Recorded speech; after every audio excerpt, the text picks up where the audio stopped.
Hi, my name is Jonah Weiss, and I'm going to talk about the paper I worked on with Professor Tiago Alves of the State University of Rio de Janeiro and Professor Sandip Kundu of the University of Massachusetts. So our work is titled Hardening DNNs Against Transfer Attacks During Network Compression Using Greedy Adversarial Pruning.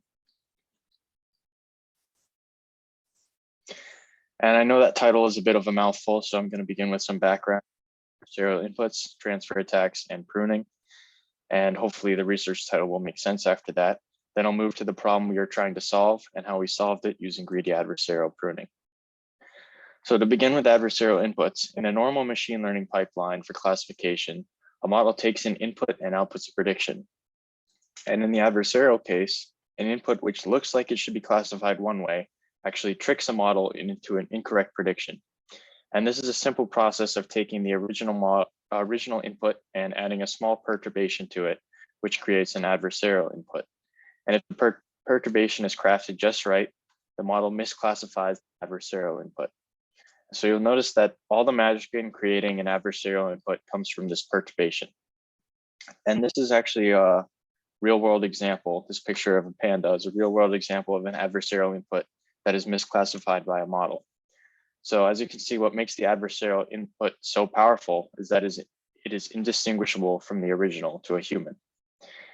So adversarial inputs kind of expose the opposite sort of behavior that we want from a model, because what we want to be able to do is tell a model some input and output pairings and have the model generalize well based on these pairings.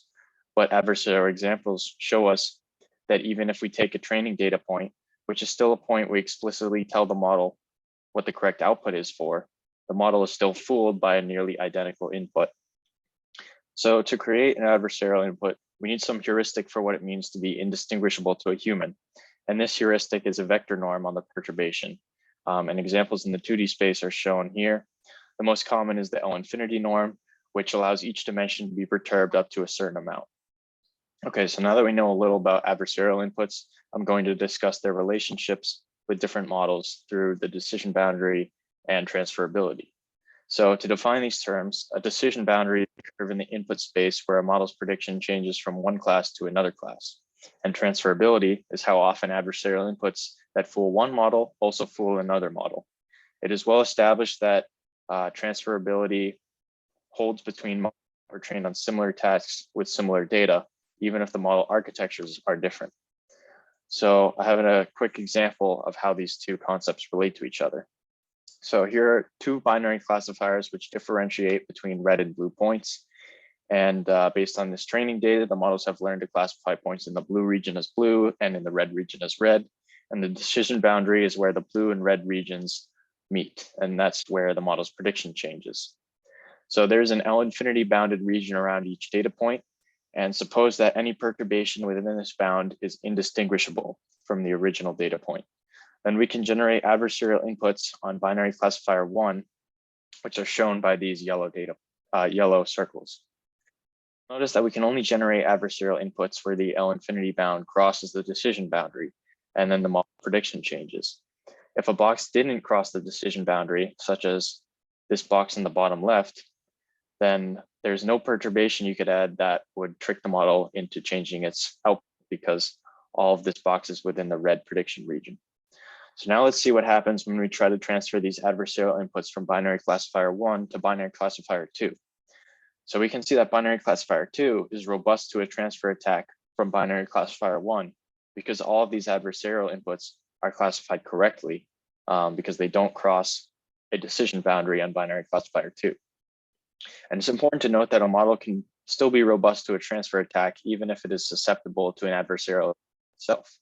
So for example, with this box towards the top right, even though this yellow adversarial input did not transfer from binary classifier 1 to binary classifier 2, there is still a possible adversarial input around this point, which is represented by this star.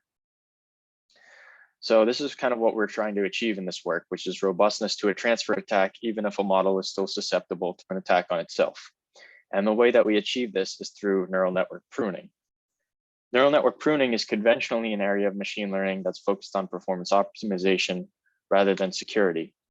So around the same time that adversarial inputs were discovered in 2014, It was also discovered that many parameters in neural networks are 0 or near 0 after training.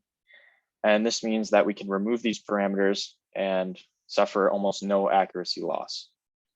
And with less parameters, you need less computation, which can reduce power and can also reduce the latency of the network. And as you can see from this picture, the pruning operation will remove some of the connections between layers and output a more sparse network. So now we have come to the problem that we're trying to solve, which is a bit of a twist to the pruning process. So instead of pruning for performance optimization, we are pruning to obtain adversarial robustness by removing the weights which contribute adversarial input misclassification. Or in another way, we are trying to get rid of the parts of the network which classify adversarial examples. So now we can explain some of the notation that we used in this work. So we can denote a model architecture such as ResNet20 by f of x, where x represents the input to the network, and this second term represents the parameters. So if we have nothing in the second term, it just represents an uninitialized model architecture. But if we add a parameter theta, then this can represent a trained initialization of a network or a model architecture. Then we can represent a pruned model as an element-wise multiplication of the parameters with a binary mask m, where a 0 indicates that a parameter has been pruned and a 1 indicates that a parameter is kept. So now that we're pruning, we need to define how many parameters we want to remove from the network. So we need to have a compression ratio P. Then we need to decide which parameters to prune. So we need to a way to rank them in order of importance. And this importance for a parameter theta n will be denoted by the function s. And then gamma is the threshold of importances below which we will prune so that we can achieve our desired compression ratio. And this allows us to generate our binary mask m. If a parameter is above this threshold, meaning it's very important, we're going to keep it. As if it's below this threshold, we're going to prune it out. And then all we need to do to define a pruning method is to define how to rank the importance of the parameters. So for example, magnitude pruning ranks parameters with high magnitude as more important, and gradient pruning ranks parameters with a high gradient as more important. So now we can come to our method, which is called greedy adversarial pruning, or GAP, and it removes the weights with the highest adversarial gradients because these contribute the most to decreasing the loss function and increasing misclassification.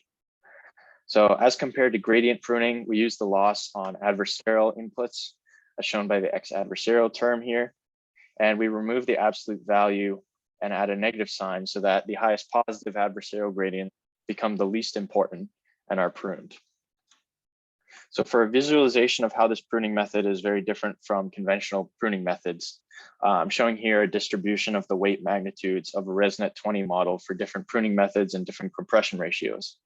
The red region is the distribution of the original and unpruned model, and the purple region is the distribution remaining in the model pruned using adversarial pruning. And for magnitude pruning, which is shown on the left, since this is a plot of weight magnitude, you can see that the weights closest to 0 are pruned and only the tails are remaining after pruning. And for gradient pruning shown on the right, you can see that many more of the weights closer to 0 are kept and some weights with high magnitude are pruned. And for greedy adversarial pruning, which is the same for both of these, you can see that the weights are kept pretty evenly across the distribution. So it's a very different pruning method. So to test GAP, we tested on 4 modern convolutional neural networks, which were trained on CFAR10. And we compared our pruning method to global and layer-wise methods as shown here. And we used projected gradient descent as our attack for generating adversarial inputs, which has been shown to be a model of any first order adversary. And then the 3 metrics that we looked at to see if GAP was feasible were test accuracy, which shows if there's a significant accuracy drop, adversarial accuracy to see if it's robust to an attack on itself, and transfer attack accuracy, in which we generate adversarial inputs on the unpruned model and apply them to the pruned model. And this is the metric where we had the best results. So here are the 3 metrics I just mentioned for different pruned compression ratios. 1 means that the model is unpruned, and 32, for example, means that the pruned model is 1/32 of the original size. And this is shown for all of the different pruning methods. and global gap is shown in bold and green. So that's the one to pay attention to. So for clean test accuracy, normal inputs, we can see that there is an initial drop off for gap as compared to conventional pruning methods. However, gap maintains accuracy pretty well with increasing prune compression as compared to the other methods, and eventually becomes the most accurate at prune compression ratio of 32.